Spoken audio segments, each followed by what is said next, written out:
Pale na press saa hii mambo ingelikuwa rahisi sana kama wangeliita chama waelezee mapema. Lakini mawaziri wetu wametuangusha, ni watu bure sana.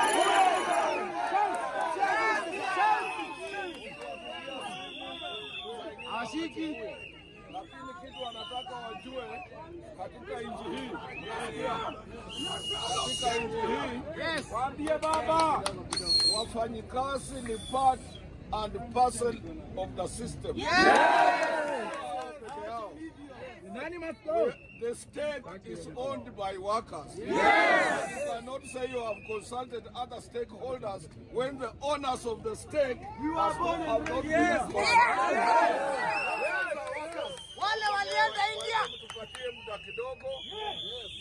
You people have prompted this meeting, and the meeting is yours. We will be coming back here after a few minutes or more minutes.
There's this very backward culture that we have as Kenyans, where if something does not immediately affect you, we do not involve ourselves in it.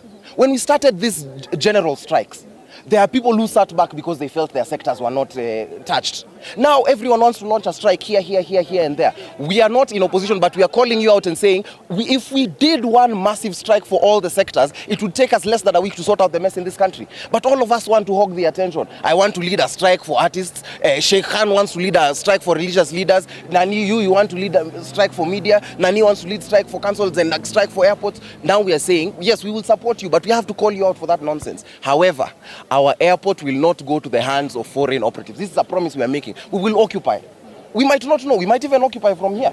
If we might just Kasirika, take Ubers and KFC along the way and go to the airport and reclaim that airport. If you're operating, I'm promising you as a company, we will make it very difficult for you to do business unless you kill us. It's such a shame that this is what the president has reduced our lives to. This is what Ruto's illegitimate regime. And now I'm saying it without fear of contradiction, because in part of what we have been doing, in unearthing the false projects that they have launched, we have found that there are schools that are merely but signposts that also transmitted results. So I am not afraid to say that this is an illegitimate presidency. He has said, and he is asking us to bring forward a list of people who have been abducted and forcefully disappeared. He's saying that he has no idea. Again, this is a president who's shown us he is not interested in running this country. Therefore, he's delegated it upon the citizens. And as the sovereign powers, we've decided to run it. There is nothing to say, because if people are missing, people are missing. Whether or not Ruto admits it, people are missing. And it is the state's duty, because we pay them. He is our employee. You know, this is like you're hiring a nanny who's giving your child food that they are allergic to, and you expect us to keep quiet. No, when we say Ruto must go, now it's even literal. Personally, he has to go. We don't want to live in a country where he's leading. Because if he can dare stand and say he does not know that there are people who have been forcefully disappeared, it means that this is a man who has no idea of where the country is. He has no idea of what the true position of the country is, and now he's delegated it upon us. We should be doing other things, but now it is incumbent upon us to run the affairs of this country. There are people who are missing. There are people who've been forcefully disappeared. In government vehicles, they have been disappeared from recreational spots, and the government is acting as though these people are not there. We are saying that they must be produced. Must is the operative word. They must be produced. And we will not cease the agitation until these brothers are released from wherever they are. Even if they were kidnapped by robbers, it is the government's duty to bring them. That is just the position. So we don't care what he has to say. We know that our brothers and sisters are missing. We know that some of them are politically martyred. And we are saying that enough is enough. That's all I have to say about this matter. The people who are disappeared, we will not rest until we find them. And this government, this illegitimate government, as their last order of business, must produce them before they go. And we have seen that the president has again gone back to his trips. What can you say? No, let him keep flying. Yes, let him keep flying. We are coming. Yes, we're coming. If he thinks that him going on trips, that the country is stable, that's fine. For them, there will be no peace for any corrupt politician in this country. There will be no peace for anyone who's running a government office, which is, they're running them unconstitutionally. There will be no peace. Whether or not that commander-in-chief or leader of the broad theft government is around, there will be no peace. And we are saying, first of all, now, we make business clear. We want those IDs. And now we put some pressure, the IDs are there. We put some pressure on the curriculum, KICD has sorted it out. That's youth, the youth fund and those youth offices. The people in charge of the youth in this country are joking around. Now you're the people we are coming for next. Yes, we will sort out this country mess by mess, because we've shown that it's possible, and the power now rests with us. Yes. And we've also seen that there is a hashtag Occupy Jkia because of the Adani. So there's this very backward culture that we have as Kenyans, where if something does not immediately affect you, we do not involve ourselves in it. When we started these general strikes, there are people who sat back because they felt their sectors were not touched. Now everyone wants to launch a strike here, and there. We are not in opposition, but we are calling you out and saying, if we did one massive strike for all the sectors, it would take us less than a week to sort out the mess in this country. But all of us want to hog the attention. I want to lead a strike for artists. Sheikh Khan wants to lead a strike for religious leaders. Nani, you want to lead a strike for media. Nani wants to lead strike for councils and a strike for airports. Now we are saying, yes, we will support you, but we have to call you out for that nonsense. However, our airport will not go to the hands of foreign operatives. This is a promise we are making. We will occupy. We might not know. We might even occupy from here. If we might just Kasirika, take Ubers and KFC along the way and go to the airport and reclaim that airport. If you're operating, I'm promising you as a company, we will make it very difficult for you to do business unless you kill us. And some of us have donated our bodies to the struggle. Yes, if you kill us, you will light a fire that you cannot stop. So if you're a member of the political class and you've participated in the auctioning of our airports, we will occupy. That's a small business. Adani will not work in this country if he is here illegally. Adani will not make a single dime in this country if he is here illegally. And the spirit of the people is we do not want him. Are you telling me that he's the only business person who knows how to run an airport? Where was Adani when Jkia was formed? This is to all Kenyans, Jkia staff members. Once you're done with the internal one and you want external forces, just put it out there and we will join you and we'll immobilize that airport, because it's our business. An airport is just a glorified bus station. Those are just matatus that spend more time in the air. Yes, that is just Kenya bus ama commercial. We will stop it. Yes. Okay, and jana ama juzi tumeona Itzbaha ambaye alikuwa na protest akapigwa risasi 9. Alishikwa akapelekwa Mihango police station, akapelekwa Karole police station. Hii inamaanisha nini? Does it mean that bado watu hali zao ziko katika hali hatari? Of course, if you see all these comrades unawaona hapa, walipojumuika hapa, hawajajumuika kwa sababu hawana kazi za kufanya. Wamejumuika kwa sababu polisi na serikali hii inaendelea kuwakandamiza Wakenya. Tumejumuika hapa kwa sababu tunajua kwamba tukibaki nyumbani wataendelea kutuua, wataendelea kututeka nyara, na ndio maana tunakataa. Aliyepigwa risasi ana hatia gani? Alishapigwa risasi. Kwani kuna hukumu?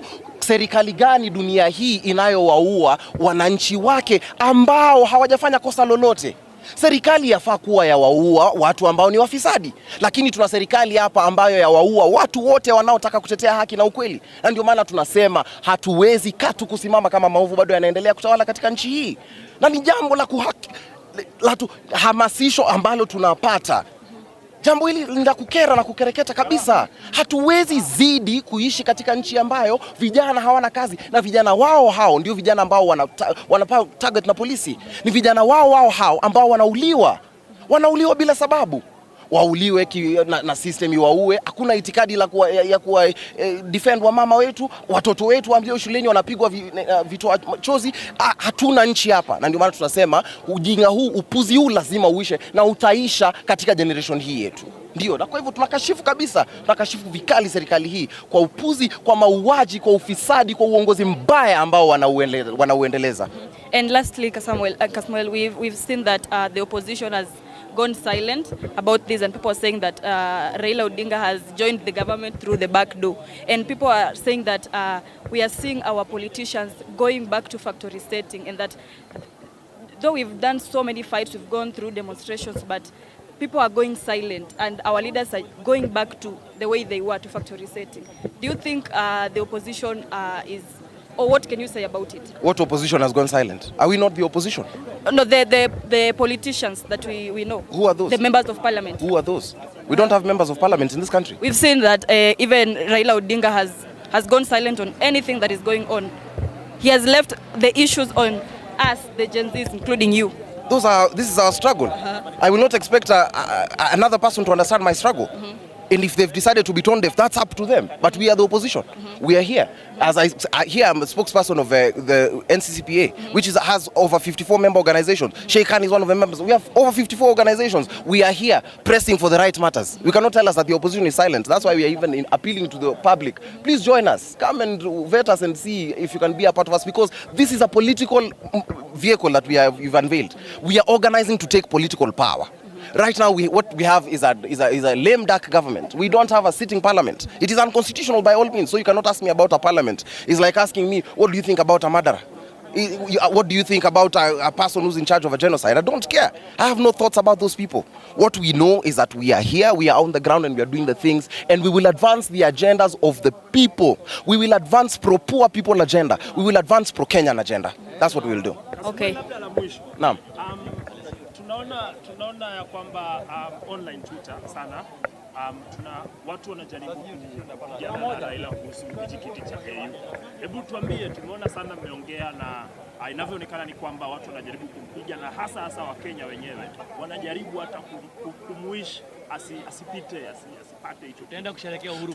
Tuambie machache kuhusu KU. Mnasahau kwamba huu umoja wa Afrika hauna tofauti kubwa sana na serikali yetu, kwa sababu kumbuka, kuna mtu rais, sitamtaja, lakini nchi kule kusini, alienda tu siku moja akiwa na mifuko ya pesa, akasema anataka mke wake awe mwenyekiti. Kwa hivyo mambo haya mimi siwezi kuyazungumzia, kwa sababu tunajua kama ni wafisadi na mabepari wamejaa huko, kama ni wafanyabiashara, tunajua kwamba matokeo yatakuwa vile yatakuwa. Kwa hivyo tuweza kupiga kelele kama Wakenya, lakini tunajua kwamba kama itikadi, kama msingi wa umoja wa Afrika ni msingi wa ufisadi, hakuna vile tutaweza kufanya kuleta maendeleo au kuleta mabadiliko katika umoja huo wa Afrika. Ndio maana tunasema wakati huu lazima vijana nasi pia tuungane na tufanye mambo hayo, tukite mizizi kutoka chini hadi katika umoja wa Afrika, kwa sababu kama tusipofanya hivyo hakuna pale tutaelekea. Kwa hivyo whether or not he succeeds, that's none of my business.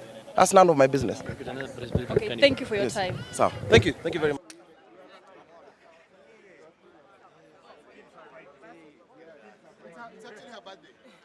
Happy birthday to you. Happy birthday to you. Happy birthday, dear Mumbe. Happy birthday to you. Ruto must go. Ruto must go. Okay. Happy birthday to you. Happy birthday to you. Happy birthday. Happy birthday to you. Thank you. Ruto must go. Wait, kuna song hapa moja.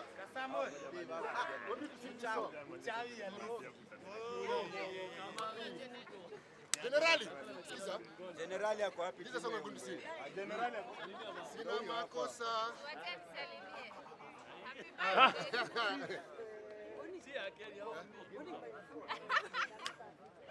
Ngoja kidogo nakuja ngoja. Wataka kuniua bure, sina makosa we afande. Sina makosa, wataka kuniua bure, sina makosa we afande. Ruto si wako, wala si wangu for sure. Chukiani ni kati yangu mimi na wewe. Chukiani ni kati yangu mimi na wewe. Nasema sina makosa, wataka kuniua bure, sina makosa we afande. Sina makosa, nami si wangu. Chukiani ni kati yangu mimi na wewe. Chukiani ni kati yangu mimi na wewe. Nasema sina makosa, wataka kuniua bure, sina makosa we afande. Sina makosa, wataka kuniua bure, sina makosa we afande.